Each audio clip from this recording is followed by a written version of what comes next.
નજર કરી લઈએ તો આજથી ધોરણ 10 અને 12ની બોર્ડની પરીક્ષાનો પ્રારંભ થઈ રહ્યો છે. તે સંદર્ભે તંત્ર દ્વારા તમામ તૈયારીઓ પૂર્ણ કરવામાં આવી છે. ધોરણ 10 અને 12ના કુલ 15.27 લાખ જેટલા વિદ્યાર્થીઓ આપશે પરીક્ષા. 1701 સેન્ટર પર બોર્ડની પરીક્ષા માટે આયોજન કરાયું છે. દિવ્યાંગ વિદ્યાર્થીઓને 1 કલાકનો વધુ સમય મળશે. રાજ્યમાં એસએસસી અને કુલ 87 ઝોન અને એચએસસી માટે કુલ 59 ઝોનની રચના. પ્રશ્નપત્ર ફૂટવા સહિતના ચેડા રોકવા પેપર ટ્રેકિંગ એપ્લિકેશનનો ઉપયોગ કરાશે. પરીક્ષાથી ક્યાં અટવાય તો પોલીસ તેને કેન્દ્ર પર પહોંચાડવા પણ મદદ કરશે. આજથી બોર્ડની પરીક્ષાનો પ્રારંભ થઈ રહ્યો છે. રાજ્યમાં આજથી ધોરણ 10 અને 12ની બોર્ડની પરીક્ષાનો પ્રારંભ. તે સંદર્ભે તમામ તૈયારીઓ પૂર્ણ થઈ ગઈ છે. તંત્ર દ્વારા વિદ્યાર્થીઓ માટે વ્યવસ્થા કરવામાં આવી છે. ખાસ ધોરણ 10 અને 12ના કુલ 15.27 લાખ જેટલા વિદ્યાર્થીઓ પરીક્ષા આપવાના છે.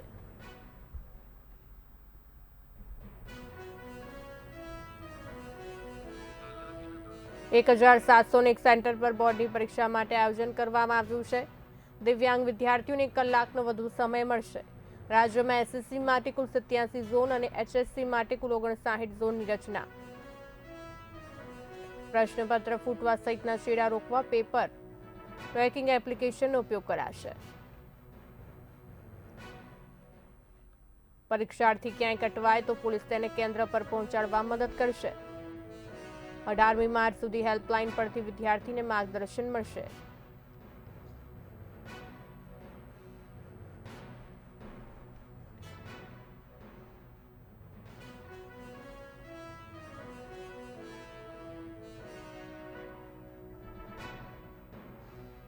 આજથી ધોરણ 10 અને 12ની બોર્ડની પરીક્ષાનો પ્રારંભ.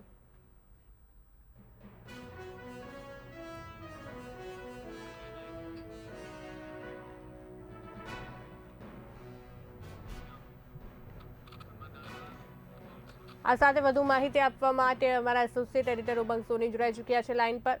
ઉમંગજી, આજથી રાજ્યમાં જે છે બોર્ડની પરીક્ષાનો વિધિવત રીતે પ્રારંભ થયો છે, ત્યારે તંત્ર દ્વારા પણ વિદ્યાર્થીઓ માટે ખાસ વ્યવસ્થા કરવામાં આવી છે. શું કહેશો? તમે જણાવી દઉં કે આજથી ગુજરાત બોર્ડની ધોરણ 10 અને 12ની પરીક્ષાનો શુભારંભ થઈ ચૂક્યો છે.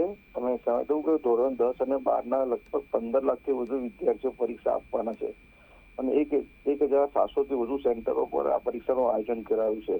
જે દિવ્યાંગ વિદ્યાર્થીઓ છે એમના માટે ખાસ સુવિધા કરવામાં આવી છે અને તેમને 1 કલાકનો વધુ સમય ફાળવવામાં આવશે. આ રાજ્યમાં ધોરણ 10 માટે કુલ 87 ઝોનમાં અને ધોરણ 12 માટે 59 ઝોનની રચના કરવામાં આવી છે. જો કોઈ પ્રશ્ન ફૂટે નહીં, ભૂતકાળમાં કોઈ પ્રશ્ન ફૂટ્યા નથી, છતાં પણ સરકારે આ વખતે પ્રશ્નપત્ર ફૂટવા સહિત ચેડા રોકવા માટે પેપર પર ટ્રેકિંગ એપ્લિકેશનનો ઉપયોગ કરવામાં આવ્યો છે. વિદ્યાર્થીઓ ક્યાંય ન અટવાઈ જાય, જો બહારથી વિદ્યાર્થીઓ આવતા હોય તેના માટે પોલીસને પણ આ વખતે કેન્દ્ર પર પહોંચવા માટે મદદ કરશે. તે રીતે સારી સુવિધા કરવામાં આવી છે.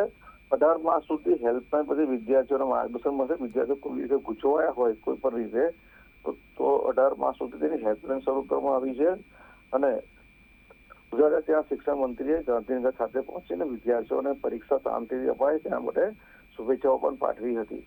દક્ષા જી ઉમંગજી, સમગ્ર માહિતી આપવા બદલ આપનો આભાર. તો આજથી ધોરણ 10 અને 12ની બોર્ડની પરીક્ષાનો પ્રારંભ સંદર્ભે તંત્ર દ્વારા તમામ તૈયારીઓ પૂર્ણ કરી દેવામાં આવી છે.